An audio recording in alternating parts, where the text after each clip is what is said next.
Bom dia, Castanhal, bom dia, região do Guamá, bom dia a todos os nossos Parás. O Literatura em Foco está no ar e hoje é um dia especial, feriadão. Sei que tem muita gente aí, inclusive em Castanhal, que já está se deslocando para os centros onde estão ocorrendo os desfiles. No caminho para cá, para a rádio, eu já vi aglomeração, já vi a festa. Hoje é uma festa realmente para nós lembrarmos a história da independência do Brasil. E eu tenho certeza que tem muita gente aí que está aproveitando esse feriadão também para fazer algumas meditações sobre os rumos do país e também para curtir. E você que vai nos acompanhar, nós queremos convidá-lo hoje para um papo super especial. Hoje nós vamos trazer a pauta do teatro. Isso, vamos conversar hoje com a atriz, técnica cênica e entre outros muitos talentos, a Laura. Já já vocês vão conhecê-la melhor. Eu quero mandar um cheiro no coração aqui para toda a Academia Castanhalense de Letras, lembrando que o Literatura em Foco é um programa da Academia Castanhalense de Letras.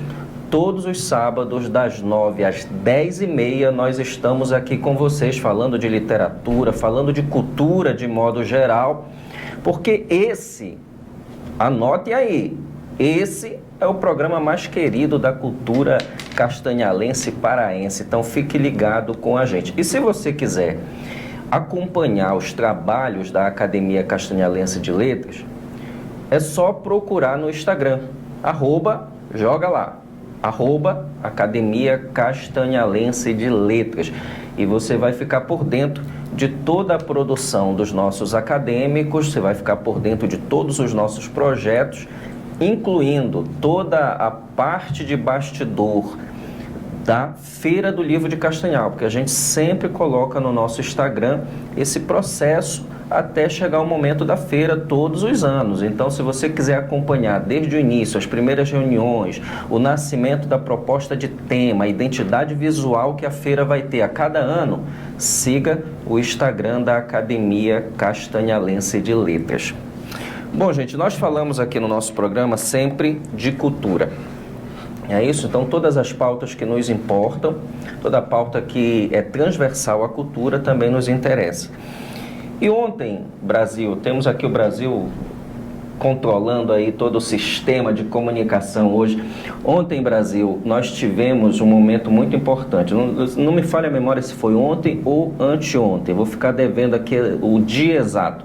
Mas o presidente Lula assinou o decreto que regulamenta a política nacional de leitura, política do livro e da leitura, que é uma coisa muito bacana, sabe, Brasil? Eu participo hoje do setorial do livro paraense e é uma pauta que há muito tempo o escritor... Aí vamos lá, quando a gente pensa em literatura, a gente sempre pensa no escritor, né? Mas o cenário literário, ele é bem mais abrangente, é todo mundo que trabalha com livro.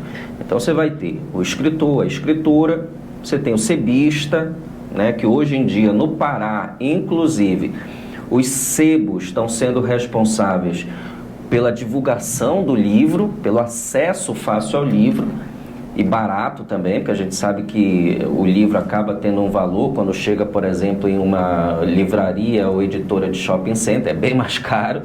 Então você tem a figura do sebo, que acaba democratizando o livro. Você tem a própria editora, porque no Pará nós temos aí algumas editoras trabalhando, né, aquele trabalho de formiguinha, para publicar autores e autoras paraenses. Nós temos também os bibliotecários que fazem parte desse universo, a associação, por exemplo, das bibliotecas comunitárias, que hoje tem desenvolvido um trabalho muito importante no estado do Pará, estão organizadas, inclusive, reúnem-se, propõem aí projetos para a literatura paraense. Então, todo esse aglomerado aí de apaixonados pelo livro e leitura, esperavam com grande satisfação a assinatura canetada do presidente Lula. E o Lula assinou esse decreto. É lógico, né, gente? É lógico que toda lei precisa de um tempo para a gente saber como é que vai ser na prática, para nós vermos realmente se ela vai conseguir, na realidade do leitor, na realidade da sociedade, conseguir implementar o que ela se propõe. Então, o presidente Lula sancionou esse decreto, que diz o seguinte: o presidente Luiz Inácio Lula da Silva assinou nesta quinta-feira, foi na quinta, dia 5 de setembro, o decreto que regulamenta a Política Nacional de Leitura e Escrita, o PNLE, durante a abertura da 27ª edição da Bienal Internacional do Livro de São Paulo. Eu vou aproveitar aqui para destacar a presença de alguns autores paraenses na Bienal de São Paulo, gente. Nós temos paraenses lá representando a nossa literatura. Eu vou citar aqui o Marcos Samuel, Marajoara, inclusive está concorrendo agora na semifinal do Prêmio Oceanos, que é um dos prêmios mais importantes da língua portuguesa dentro da produção literária. Temos o Renato Guzmão também, um poetaço aí paraense, que há muitos anos já está na luta, um poeta, inclusive, que tem esse quê de teatro. Uma das coisas mais fantásticas é ver o Renato Guzmão declamando poema. É um espetáculo para os olhos, para a alma, para o coração, faz a gente sair contagiado pela literatura. Então, Renato está lá nos representando na Bienal do Livro, Marcos Samuel está nos representando na Bienal do Livro, Otávio Pessoa, o presidente da Academia Paraense de Jornalismo, também está na Bienal. E eu quero aqui desejar, viu, todo o sucesso para esses escritores, que eles nos representem lá com toda a sua arte, que o povo do Brasil possa ter esse olhar para o que é produzido na Amazônia, porque já faz muito tempo, e eu inclusive espero, Brasil, que essa lei assinada pelo presidente consiga trazer essa visibilidade também para nós, amazônidas. A gente sofre muito com essa invisibilidade. Parece que a Amazônia, quando chega nesse aspecto de produto cultural, está sempre no rabo da fila, é sempre esquecida. Acabou com a leitura foi as redes sociais. Também, né? Hoje é muito interessante quando a gente pensa em projeto de leitura, ver essa nova realidade. É difícil você concorrer com o jovem que está lá no celular o tempo todo. A tecnologia, ela melhorou muito algumas coisas, mas ela também decaiu, principalmente a leitura, porque hoje as pessoas preferem ver vídeos no TikTok, no Quai, no Facebook, no Instagram, no Telegram, e preferem ver aquele ponto sem fazer nada, só ver, sorrir, brincar, ficar chateado, mas uma realidade de hoje. E os livros acabaram ficando na estante.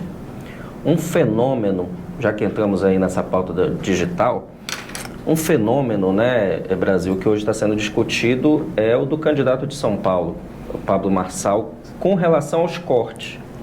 O que é o corte? É simplesmente você pegar um trecho de um vídeo e você replicar infinitamente aí na internet, porque as pessoas parecem realmente não ter mais paciência para esperar nem vídeo.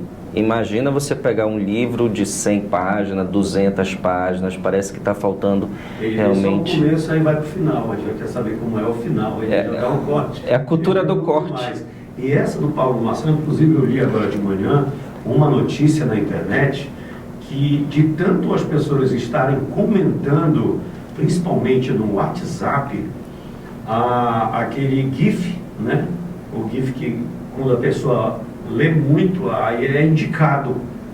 E estava aparecendo a indicação do M, do Marçal, inclusive os outros candidatos, como a Tabata e outros candidatos, entraram na justiça, dizendo que o Marçal as redes sociais estavam ajudando o Marçal, e não era. Era de tantas pessoas estar replicando o mesmo GIF, né? E aí já automaticamente é o algoritmo que leva... E ele sabe jogar muito exemplo, bem, né, com o algoritmo. Se você começar a ver só mulher pelada ali, quando tu passar a próxima página vai aparecer mulher pelada. Se você puxar um livro, aí ele vai te indicar um livro. Então o algoritmo é feito para isso. Eita, o Brasil já se entregou aqui. Vou nem pedir o celular para jogar no Google. Bem, gente, então, com relação ao que foi sancionado pelo presidente, diz mais o seguinte ainda, ó. Entre as ações que serão fomentadas com decreto, o Programa Nacional do Livro e do Material Didático figura como a política educacional mais antiga, criada em 1937. Avalia e disponibiliza outras obras didáticas, que é exatamente essa questão de você formar o leitor, né? Onde é que se forma o leitor? Geralmente é na escola. É você oportunizando que essa criança, que esse adolescente tenha acesso a livros. Então, essa política do livro, ela também, pelo menos no papel, né, na frieza da lei, na teoria, vai disponibilizar pelo Brasil também uma compra de livros para ser distribuído pelo país todo. E aí eu volto novamente ao que eu disse ainda há pouco. Precisamos que o governo federal tenha um olhar na hora de aplicar essa lei para a Amazônia e entender que, historicamente, o produtor, pode ser o escritor no caso aqui, porque se trata de uma lei voltada por livre leitura, mas de modo geral, nós sempre temos os artistas da Amazônia ficando para trás, sendo esquecidos, sendo invisibilizados. Uma das maiores polêmicas que houve no início do ano foi com relação ao Dia do Brasil no Rock in Rio, onde não houve a princípio representante da Amazônia e houve maior polêmica aí nas redes sociais, os artistas se pronunciando, porque como vai fazer o Dia da Arte, o Dia da Música Brasileira e você não ter representante da Amazônia? Então, historicamente, nós vemos esse cenário.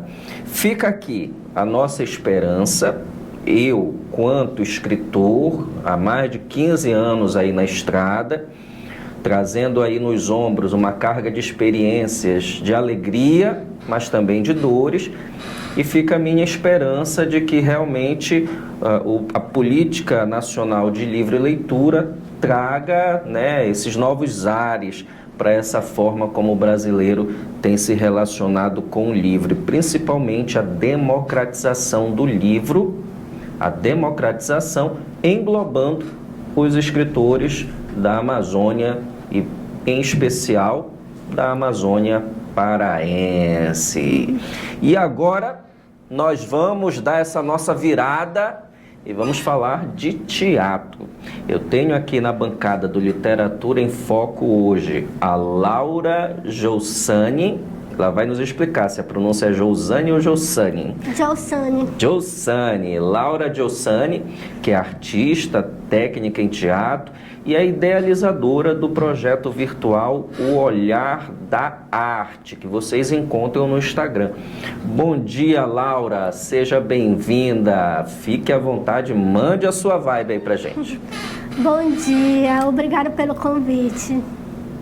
Laura, eu tô sabendo que você hoje mora em Castanhal, já está radicado em Castanhal, mas você tem origem em Marajoara, nosso arquipélago lindo, que eu sou doido pelo Marajó, a verdade é essa. De vez em quando, a hora que eu posso, eu tô lá pelo Marajó curtindo as belezas naturais, belezas artísticas.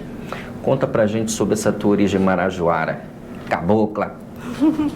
Sim, eu cresci no Marajó, na ilha do Marajó, né, que é Ponta de Pedras. E a maior parte da minha infância eu passei lá. Ponta de Pedras é uma cidade que é muito visitada, né? Tanto pelo belenense, que é fácil o acesso, de certa forma, 2 horas, se não me falha a memória de viagem, né? Sim, sim.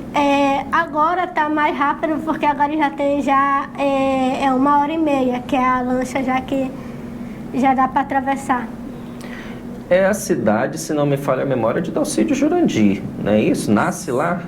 Sim, sim, Dalcídio Jurandir. Inclusive tem uma escola lá que se chama Dalcídio Jurandir, que agora é a universidade lá.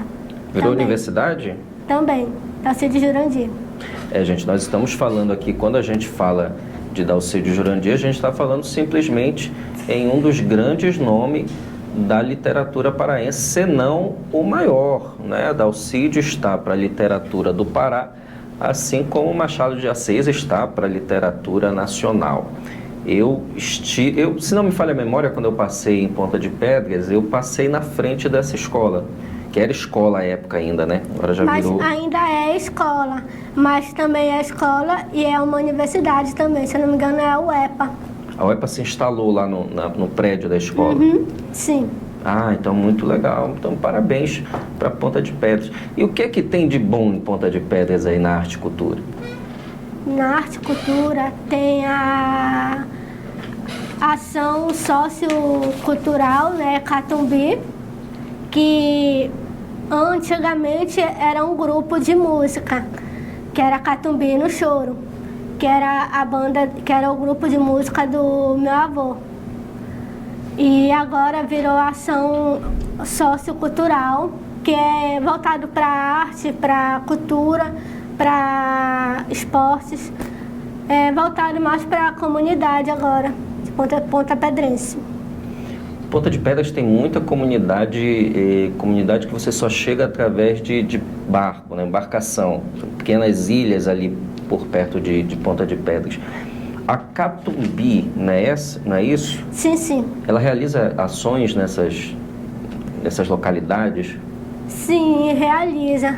Na verdade, Ponta de Pedras é uma ilha, então não dá para chegar assim de carro lá, se você for de Belém. Tem que ir de barco mesmo. Jura? Uma ilha? Eu pensei que tinha ligação ali terrestre pelas outras cidades, né? É uma ilha mesmo. É uma ilha mesmo, não tem como... Uma ilha dentro do arquipélago, né? Uhum. Ah, então muito bacana. O mais próximo que dá para atravessar de barco, eu acho assim que é Iquaraci, mas não sei direito. Mas de carro assim não tem como ir. Já disseram por aí que as águas do Marajó têm épocas que são bem turbulentas. Isso é verdade? Conta pra gente. Sim, tem épocas que é bem turbulenta mesmo. Principalmente quando é época de outubro, novembro, que dá uma maresia bacana para atravessar. Gente, bacana é modo marajoara de falar. Eu imagino que deve ser aquela emoção bacana para quem está indo ao Marajó pela primeira vez. Eu, graças a Deus para um homem que não aprendeu a nadar ainda. Quando eu fiz essa travessia, eu já fiz 2 vezes para Ponta de Pedras. Para Ponta de Pedras 2 vezes. As águas estavam tranquilas, assim, estava tranquilo. E tem locais no Marajó, inclusive, que são muito difíceis de acessar, né, assim, são longes. Por exemplo, Breves eu levei 15 horas de barco, é uma viagem linda, porém é longa. E eu imagino que isso também gera essa dificuldade lá dentro de comunicação, né, entre as cidades, entre os próprios marajoaras. Como é que tu sentes isso? Sim. Breves, na verdade, Breves é um pouquinho mais perto de Belém. De Belém não, de Ponta de Pedras, que fica bem perto de Vila de Conde, que é de frente para a ilha de Ponta de Pedras. Uma travessia de quanto tempo, mais ou menos? Eu acho que uns 15 minutos, porque é bem de frente mesmo. Da praia de Mangabeira já dá para ver já a Vila de Conde. Que é em Breves. Eu achei isso muito interessante, que Belém acaba sendo um ponto de contato, né, dos marajoaras. Estão sempre vindo para Belém, é muito mais fácil às vezes do que se reunir em uma outra cidade do Marajó, por incrível que pareça. São as dificuldades e desafios que a gente tem num estado continental como o estado paraense. Agora, foi por Ponta de Pedras que tu tiveste o teu primeiro contato, não é isso, com teatro? Sim. Foi em Ponta de Pedras que teve meu primeiro contato. Como a ilha de Ponta de Pedras é pequena, então não tinha muitas essas coisas de teatro lá. Era mais quando tinha eventos, 7 de setembro, essas coisas assim, que tinha alguma coisa que ia para a cidade. E num desses eventos que teve foi uma peça teatral, eu tinha acho que uns 5 anos. Aí eu fiquei encantada com aquilo, porque até então eu só tinha visto contação de histórias assim na escola, assim, em livros. Mas ainda não tinha visto um personagem sair do papel. Tá lá dando voz, dando corpo para aquele personagem. E eu achei aquilo muito lindo, muito encantador. Aí eu quis fazer aquilo também. Só que lá em Ponta de Pedras, como eu falei no começo, era uma coisa difícil, porque lá não tinha essas coisas. Isso com 5 anos, né? Com 5 anos. Nossa, olha, tá aí a prova da importância de que o próprio Estado precisa o tempo todo promover ações como essa. A gente sabe, lógico, nós temos aí no estado do Pará vários artistas que militam na luta cultural, militam pelo seu segmento cultural. Então são guerreiros, né? Iniciativa própria, eu diria inclusive que a arte paraense hoje tem muito iniciativa própria. Essa mão do Estado muitas vezes nos falta. Mas havendo uma presença dessa mão do Estado, a gente tem, por exemplo, essa inspiração que gera com esses eventos culturais. Tu lembra que era essa peça? Qual era o tema? Qual eram os personagens? Lembro, e por incrível que pareça, foi essa peça, eu me lembro até hoje, e foi uma música que virou música na São Lucas, que foi uma música de uma apresentação da gente, que foi a apresentação de João e Maria. Aí foi a peça teatral João e Maria. Vocês representaram aqui na Escola São Lucas? Não, a primeira peça que eu vi com 5 anos foi João e Maria. Ah, foi essa que te inspirou? Uma história de João e Maria. Olha só, gente, que coisa incrível. Literatura em Foco também é contar a história dos muitos entrevistados que nós temos na nossa bancada. Todo sábado, Castanhal, Pará, todo sábado nós temos aqui na nossa bancada artistas, trabalhadores, outras formas de cultura, porque cultura é tudo. O ser humano tem na cultura, o maior emblema da humanidade é a cultura. Então, com 5 anos, tu tiveste essa primeira experiência, né, de contato com teatro e tal. Chegaste a contar para teus pais, pai, já pensou e imaginou em ser uma atriz? Sim, eu falava sempre, só que, tipo, na época não tinha como, porque a gente não podia sair da cidade. A gente morava lá em Ponta de Pedras e lá não tinha. Aí, então, eu resolvi, o meu pai, né, e minha mãe resolveram me colocar na escola AMAN, com 8 anos, que é Escola de Música, Associação Antônio Malato. Isso lá em Ponta de Pedras? Em Ponta de Pedras. Aí... Malato, só um corte, Malato, quando a gente fala em Malato, parece que é uma dinastia em Ponta de Pedra, né? Que eu cheguei na cidade, todo lugar eu via Malato, escola Malato, restaurante Malato, boteco Malato, bar Malato, é o que? Uma família tradicional, imagino, de lá. É uma família, é a família Malato de lá de Ponta de Pedras. Eita, a gente também tem os nossos, né, Brasil, por aqui? Salles, Lemos, Barata, são essas famílias que vão acabando traçando também a história do município, se mistura, né? Sim, aí eu comecei a fazer aula de flauta doce na AMAN. E na época eu tinha só 8 anos, então eu não dava muita atenção para isso. Na verdade, eu não levava muito a sério, assim. Aí o meu irmão, que já era meu irmão mais velho, ele já estudava já há um tempo já na AMAN. Aí ele assistia às aulas, aí quando ele chegava em casa ele ia me passando, me ajudando, porque realmente com 8 anos eu era muito pequena, então não dava muita atenção para música naquele momento. Aí eu fiquei na AMAN até meus 9 anos, 10 anos, aí, deixa eu ver. Foi, acho que até meus 9, 10 anos por lá pela AMAN. O teu pai tem uma associação, já era associação nessa época de música? Não, meu pai não, meu avô, que é Teu avô. meu avô e meu tio Cércio, que tinha essa associação de música lá. Ainda está em atividade. Ainda está atividade, agora é a associação cultural.